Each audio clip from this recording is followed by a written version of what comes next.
လည်း MC နဲ့တူလေဘူးတယ်ဒီကျောင်းလေးကတော့မေရယ်မေဖေရယ်မေတို့ရဲ့ bike world ရဲ့တခြားစပင်းပိုင်းတွေပါနော်ထပ်ပန်တဲ့ကျောင်းလေးပေါ့မေတို့ကကျောင်းလာလေတိုင်းတာမီမီလေးအတွက်မုတ်လေးဝယ်လာတဲ့ကျောင်းသုံးကြီးတွေလည်းပါလာတယ်ကျောင်းလိုက်ကြည့်နေလေဒီမုတ်လေးတူတူစားမယ် let's go ဘာကြောင့် let's go ဒါမိရွေးချယ်ထားတာမဟုတ်ဘူးဒီ Pelito School ကအရင်ကတည်းကနေပြီးတော့စခဲ့ပြီးတဲ့ project တစ်ခုပေါ့နော်ဒီ project ကိုလည်းမျိုးအများကြီးထပ်လုပ်ချင်နေရှင်အခုကကျောင်းက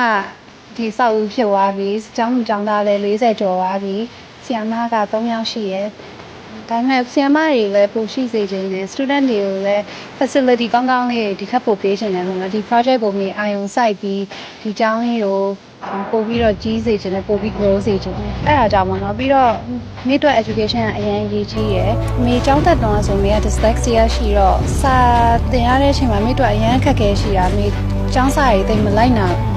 ဘူးပေါ့နော်အဲကြောင့်မိက student တွေကလေးတွေကိုလည်းမိတက်နိုင်တော့ education ကို support လုပ်ပေးချင်တာပါမင်္ဂလာပါမောင်ဒီကြလားဟုတ်ပြီဒီမမကတော့ဒီကျောင်းရိုးဒီထောင်ပေးခဲ့တဲ့အန်ကယ်ချက်ရဲ့သမီးမေဂရေးလို့ခေါ်တယ်မေတို့က2008လောက်ပဲပါနော်ဒီလေဘူးဘက်ဒီမှာစပိန်စီးရယ်မေဖေကစပိန်သမားဆိုတော့အမှ2010မှာ